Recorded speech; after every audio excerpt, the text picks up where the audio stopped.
I believe that one of the things that people lose in old age is their ability to self-determine, to make choices, to be able to benefit from opportunities and face challenges.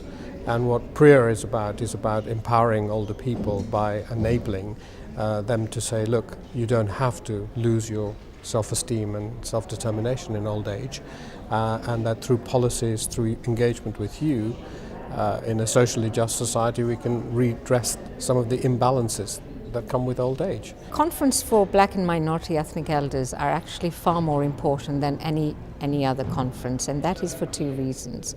One is that we work across many different ethnic groups. How do you bring them together on a common issue?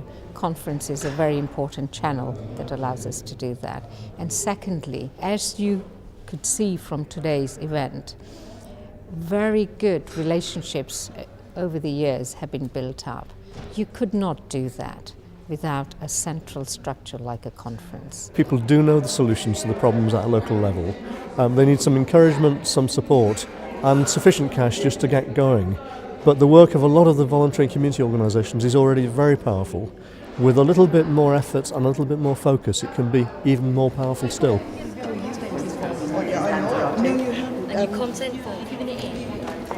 Well, let me say a very formal welcome to all of you to the second of these conferences.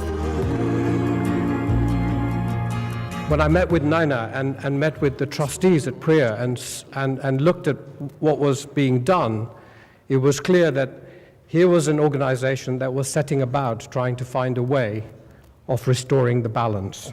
So that is why I'm engaged with Priya. And by the way, the issues of self-determination in old age are not just the issues of people from ethnic minorities. This is a mainstream issue.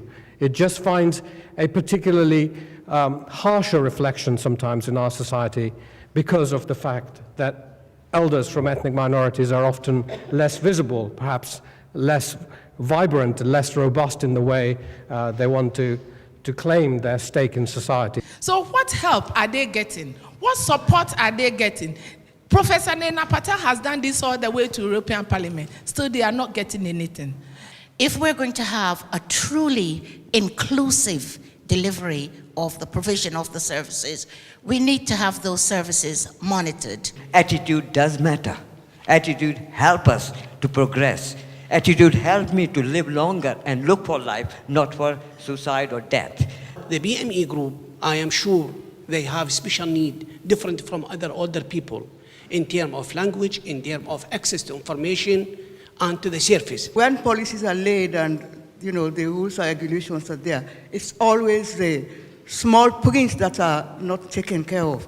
And I think it has to do with the education and training of whatever staff you have. I think we have some hard choices ahead of us, and we have to begin to think about how we construct support for people in our society.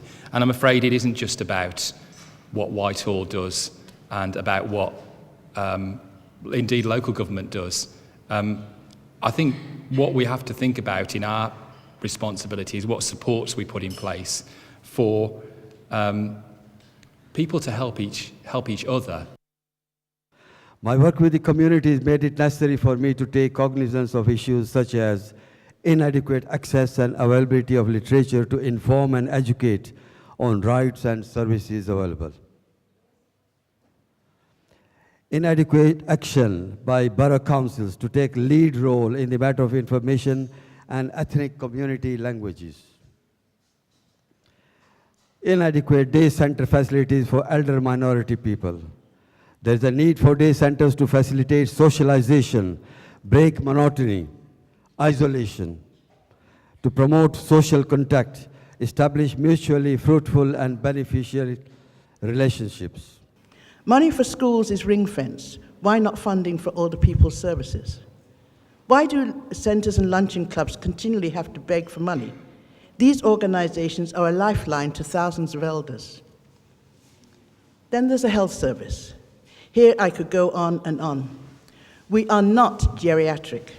We are older people who are prone to certain ailments. Why do they treat us like idiots? Take time to explain things to us. Let us know what we can do to help ourselves. It was the day my life changed, a day that was instrumental in changing my destiny completely. The day began with me making my daily visit to my sister, who was 13 years my senior, in a hospital where she had been a patient for 4 months, fighting to recover from a very severe stroke, caused through the lack of communication between her GP's surgery and a hospital discharge procedure following surgery. Can I just say that I belong to an organization, most of you know, House of Lords, and the average age there is 68 years. So I feel I'm in the right audience over here and addressing the right issues. The advantage that I have speaking in the House of Lords is that most noble lords are usually fast asleep when I'm making my speech. And I'm glad that all of you are well awake so that we can move on. I never thought that people cared that much. You know, I really genuinely never thought that people cared that much. See, but people do care. Especially today's young people. They do care. I think it's better is old people give a good help. This is the main thing. When you go older, you need something support. I think they should liaise with the local groups, I myself think, because otherwise we're talking about the same thing. All area local group have exactly the same issue, talking about exactly the same points. That I'm coming to a meeting, talking the same one, I might as well stay in my own local talking about the same thing. It is very knowledgeable. It was a very important conference because I'm part of PRIA for a long time. You know, we worked together in many policies and we looked it through. So as far as PRIA is concerned, if they have a policy, I'm sure they will implement it, monitor it, and make sure that people meet with that, you know. If you come to people and see what they are doing, then when you are making your policy, you add it because you have seen it. These are percentages. Yeah. So in, say, Luxembourg, about 7% of older people are living in low-income households. Does this person have any psychological help? Because it doesn't show there. Yeah. I mean, did everybody know all the sort of terms and services he was talking about, like a Macmillan nurse? And yeah, okay. So Macmillan nurses, I mean, they're supposed to provide holistic care, which is also supposed to include, you know, attention to emotional and psychological needs. There's sheltered accommodation, extra care housing. There are care villages growing. Do find out what is provided, because sometimes care is not provided.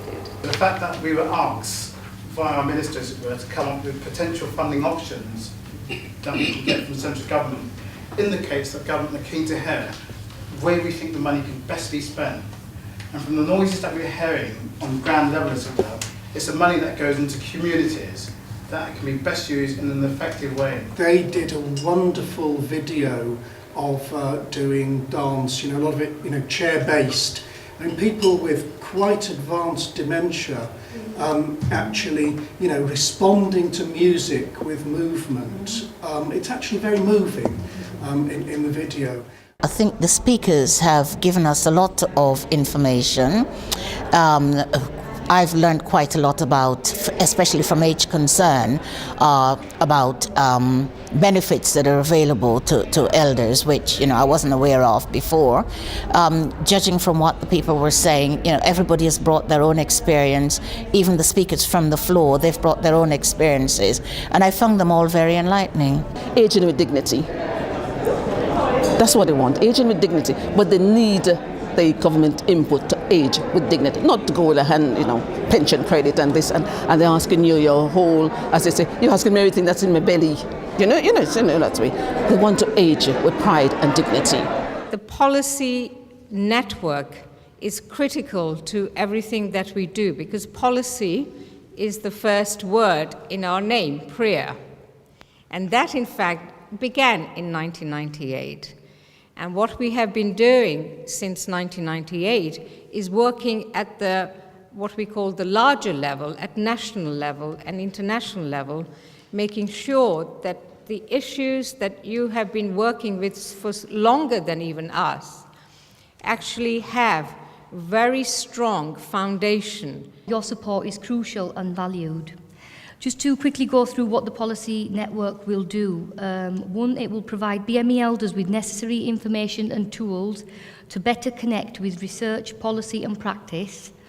We will develop an information link between BME elders, age organisations and policymakers, address key policy issues including health, housing, social care and pensions, and also act as a national resource for those working in areas that affect BME elders.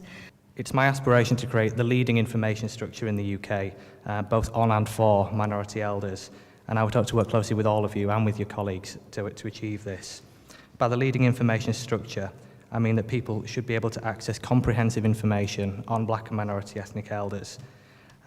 Policy can be complex, it can be a minefield, and it's not always easy to keep up. My vision for the network is to get information from you, the BME elders, who are very, very knowledgeable and capacity based on the experiences you've got, which is basically having the right resourceful information from right people like yourself, right on time to create sustainable local communities. And that can only be done through efficient and effective service, which I give a feedback back to you in information like on events like this one. Thank you. If we get things right for black and minority ethnic elders, by definition we're getting it right for all elders and everybody benefits from it, because it's about quality and respect for each individual in their cultural setting, belonging to their ethnic group and in their place. And what I mean by that is that the solutions that will work in London may not be right for parts of the north of England. The solution that may work for people from a Chinese background in some places may not work for other people from the same cultural background in another place.